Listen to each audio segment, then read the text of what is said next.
Everyone, welcome to cook easy with Sakshi. आज मैं अपने किचन में बनाऊंगी पॉकेट पिज्जा। तो आइए स्टार्ट करते हैं। पिज्जा पॉकेट बनाने के लिए हमको चाहिए finally chopped green capsicum, yellow bell pepper, grated carrots, टमाटर, प्याज, बॉइल्ड कॉर्न्स मैंने लिए हैं। ये है सीजनिंग के लिए कुछ oregano, chilli flakes, garlic cloves, pepper powder, Kashmiri लाल मिर्च, red tomato sauce, salt, ginger garlic paste और ये लिए मैंने 6 पीस ब्रेड के, जिनके मैंने एजेस जो है वो कट करने हैं। सबसे पहले पिज़्ज़ा सॉस रेडी कर लेते हैं। उसके लिए पैन में मैंने तेल डाला, रिफाइंड ऑयल 1 टेबलस्पून, साथ ही साथ उसमें गार्लिक ऐड कर दिया है मैंने। और जब तक गार्लिक ब्राउन नहीं होती है तब तक इसको इसी के साथ ही फ्राई करेंगे। गार्लिक ब्राउन हो गई है। अब इसमें ऐड करेंगे जिंजर गार्लिक पेस्ट, जो कि बहुत ही बढ़िया फ्लेवर देगा सॉस को। अब इसमें डालूंगी मैं टमाटर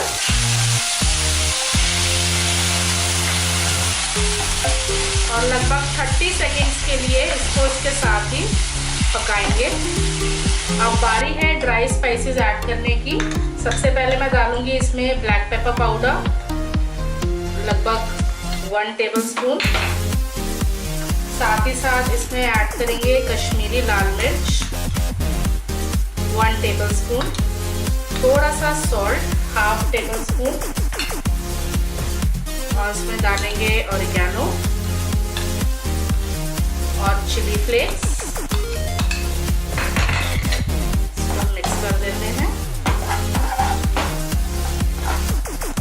अब इसमें ऐड करूंगी मैं tomato sauce hot and sweet और अब इसको 1 से 2 मिनट तक इसके साथ ही सारी चीज़ें जो हमारे स्पाइसेस हैं और टमाटर हैं जब तक अच्छे से मिक्स ना हो जाएं और थोड़े से टमाटर सॉफ्ट ना हो जाए तब तक हम इसको ऐसे ही फ्राई करेंगे। टमाटर अच्छे से सॉफ्ट हो गए हैं। अब इसके अंदर मैं डालूंगी शिमला मिर्च, येलो बेल पेपर, कैरेट्स और साथ ही साथ अनियंस और लास्ट में मैं ऐड करूंगी बॉइल्ड कॉर्न्स।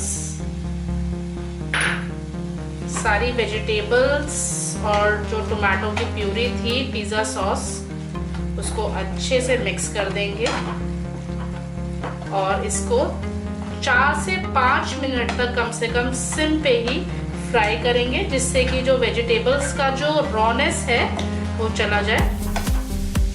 4 मिनट अच्छे से इसको फ्राई कर लिया है। देखिए बिल्कुल भी इसके अंदर पानी नहीं रहना चाहिए, बिल्कुल ये ड्राई ही रहनी चाहिए।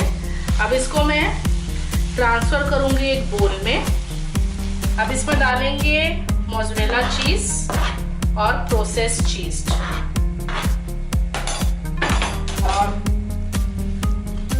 इसको अच्छे से इसके अंदर मिक्स कर देंगे और इसको ठंडा होने के लिए रख देंगे।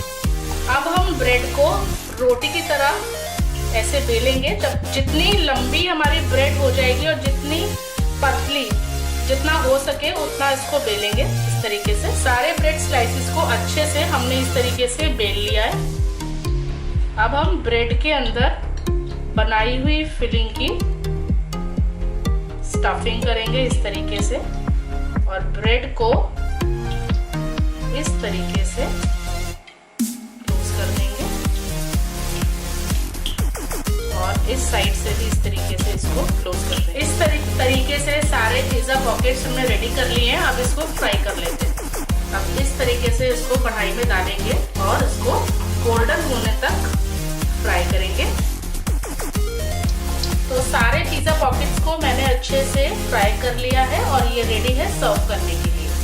अगर आपको मेरा ये रेसिपी पसंद आया हो तो मेरे इस वीडियो को लाइक शेयर करना ना भूलें। साथ ही साथ मेरी और रेसिपीज देखने के लिए मेरे चैनल कुक इजी विद साक्षी को YouTube पे सब्सक्राइब करें और Facebook, Twitter और Instagram पे भी फॉलो करना ना भूलें। अपने कमेंट्स, फीडबैक, सजेशन और स्पेशल रिक्वेस्ट भी हमारे साथ शेयर कीजिए।